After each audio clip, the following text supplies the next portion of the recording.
बांटो और राज करो एक अच्छी कहावत है, लेकिन एक होकर आगे बढ़ो इससे भी अच्छी कहावत है। गोथे। नमस्कार दोस्तों, मेरा नाम हिमांशु राज है और मैं स्वागत करता हूं आप लोग सभी का ब्लू टाइज में। दोस्तों, आज का आर्टिकल जो भारत का स्पेस प्रोग्राम है और भविष्य की आगामी योजनाएं जो हैं इसरो की, और भारत इस मामले में जो अग्रणी देश बनता जा रहा है इसी को लेकर है। अंतरिक्ष में नई जमीन की तलाश। अभिषेक कुमार सिंह जी का ये आर्टिकल है। इसमें ये लिखते हैं कि भारत सरकार का एक आकलन है कि अगले कुछ वर्षों में देश अंतरिक्ष क्षेत्र में $1 ट्रिलियन की अर्थव्यवस्था बन जाएगा, लगभग 1 लाख करोड़। इस क्षेत्र के ज्यादातर विशेषज्ञों का मानना है कि चंद्रयान 3 की अभूतपूर्व सफलता के बाद भारत के लिए ऐसा करना मुश्किल नहीं है। भारत में जगते इस भरोसे की नींव की असल में पिछले वर्ष 23 अगस्त 2023 को रखी गई थी। उस दिन भारतीय अंतरिक्ष अनुसंधान संगठन यानी कि इसरो के मून मिशन की कड़ी में चंद्रयान 3 चंद्रमा के उस दक्षिणी ध्रुव पर उतरा था जो इससे पहले अछूता रहा था। इस सफलता में एक और अहम चीज जुड़ी थी कि अंतरिक्ष चंद्रयान 3 ने चांद पर सॉफ्ट लैंडिंग की थी, जो इससे पहले सिर्फ 3 देश रूस, अमेरिका और चीन के खाते में दर्ज है। इस अहम पड़ाव पर पहुंचने के महत्व को दर्शाने के लिए इस वर्ष भारत ने प्रथम राष्ट्रीय अंतरिक्ष दिवस का आयोजन किया है। इसरो ने कहा है कि अब उसका ध्यान चंद्रयान 4 और चंद्रयान 5 के प्रक्षेपण पर है। इसे इस रूप में देखा जाना चाहिए कि चंद्रयान, मंगलयान और भावी गगनयान जैसी परियोजनाएं देश को आर्थिक महाशक्ति के रूप में स्थापित करेंगी। इस क्षेत्र में मिलने वाली हर कामयाबी देश की युवा पीढ़ी को अंतरिक्ष अनुसंधान के प्रति प्रोत्साहित करेगी और वे इसे एक सम्मानजनक पेशे के तौर पर अपनाने के लिए प्रेरित होंगे। मगर मामला सिर्फ यहीं तक सीमित नहीं है। चंद्रयान की सफलता भारत को लूनर जियोपॉलिटिक्स, चंद्र भू राजनीति परिदृश्य के एक बड़े खिलाड़ी के रूप में स्थापित कर रही है। भारत बेहद सस्ती दरों पर रॉकेट और अंतरिक्ष यानों के प्रक्षेपण के बाजार में खुद को एक बड़े खिलाड़ी के रूप में पेश कर रहा है। साथ ही वह अंतरिक्ष में खनन के उन संभावनाओं को साकार करने की दिशा में आगे बढ़ सकता है जहां पृथ्वी पर कम पड़ते संसाधनों की भरपाई के लिए वह चंद्रमा और क्षुद्र ग्रहों से खनिज की ढुलाई कर भारी मुद्रा अर्जित कर सकता है। भारत के बाद यह कामयाबी चीन के खाते में दर्ज हुई है, जब जून 2024 में उसका यान चांग-ई 6 चंद्रमा के दक्षिणी ध्रुव स्थित बेसिन एटकेन में उतरा। चंद्रमा का यह हिस्सा पृथ्वी से नजर नहीं आता। निश्चय ही पृथ्वी पर भारत और चीन अंतरिक्ष में आज जिस जगह पर हैं, उससे उस क्षेत्र के पश्चिमी दबे को ठोस चुनौती मिली है। इससे भी बड़ी बात यह है कि भारतीय अंतरिक्ष अनुसंधान संगठन इसरो ने बेहद कम खर्च में जिस प्रकार अपने अंतरिक्ष कार्यक्रमों का संचालन किया है, उससे दुनिया बेहद प्रभावित है।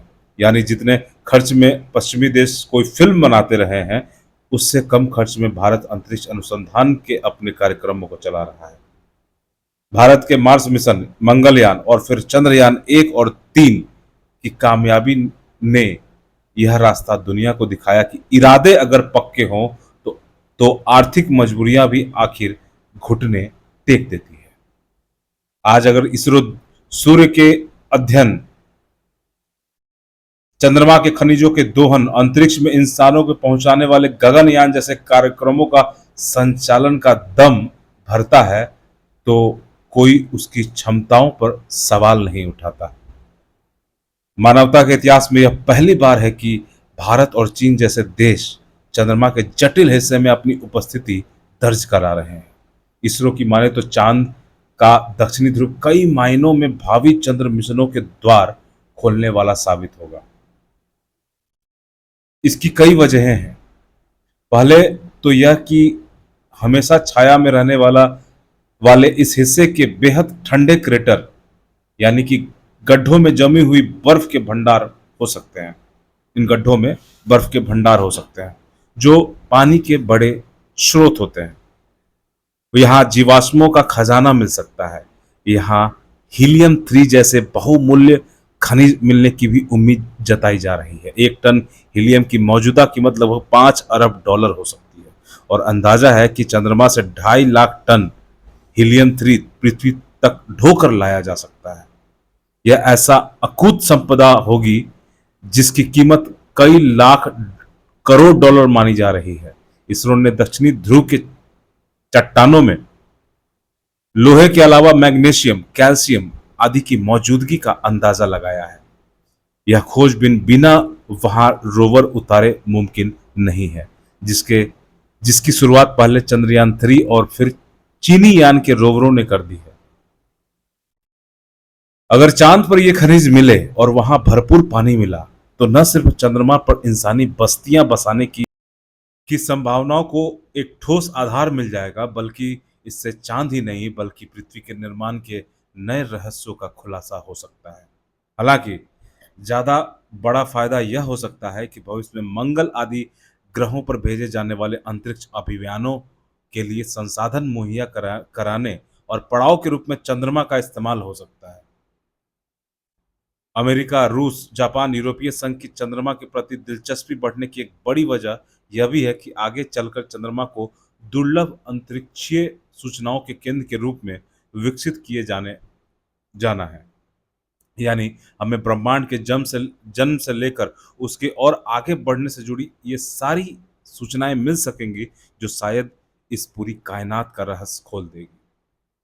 22 अक्टूबर 2008 को श्री हरिकोटा के सतीश धवन अंतरिक्ष केंद्र से अंतरिक्ष में भेजा गया चंद्रयान 1 मिशन करीब 1 साल संचालित किया गया था, 2000 अक्टूबर 2008 से लेकर सितंबर 2009 तक, और 312 दिन की अवधि में इससे चंद्रमा पर पानी के पहले निशान देखने का सौभाग्य भारत को मिला था।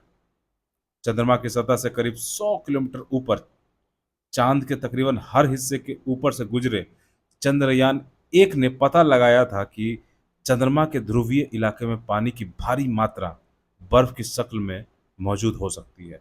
यह वाकई पानी ही है, और इसकी पुष्टि तब हुई जब चंद्रयान 1 के साथ भेजे गए अमेरिका के मून मिनरोलॉजी मैपर M3 ने वहां से एकत्रित डेटा का विस्तृत अध्ययन किया। नासा का यह अध्ययन PNAS जर्नल में प्रकाशित हुआ था। यह अध्ययन चांद की ऊपरी पतली परत में हाइड्रोजन और ऑक्सीजन की मौजूदगी तथा उसके रासायनिक संबंध पर केंद्रित था। इससे पहले चांद से धरती पर लाए गए नमूनों की जांच करने वाले शोधकर्ता लगभग 40 वर्षों में इतना ही कह पाए थे कि चांद पर कभी कुछ पानी जरूर रहा होगा, मगर इसे साबित करने के लिए उनके पास कुछ नहीं था। आज हम इस बात बेखटके कह सकते हैं कि चंद्रयानों के बदौलत भारत यानी कि इसरो ने तकनीक का एक अहम पड़ाव पार कर लिया है। जिस तरह चंद्रयान 1 ने चांद पर तकनीक की तस्दीक कर भारत के खाते में एक महत्वपूर्ण उपलब्धि डाली थी, उसी तरह चंद्रयान 3 ने भी कामयाबी की नई इबारत लिखी है। अब भारत जिस तरह गगनयान से भारतीय यात्रियों को अंतरिक्ष में भेजने की योजना पर काम कर रहा है, उससे हमारा देश अंतरिक्ष में एक बड़ी शक्ति के रूप में उभर कर सामने आएगा। धन्यवाद।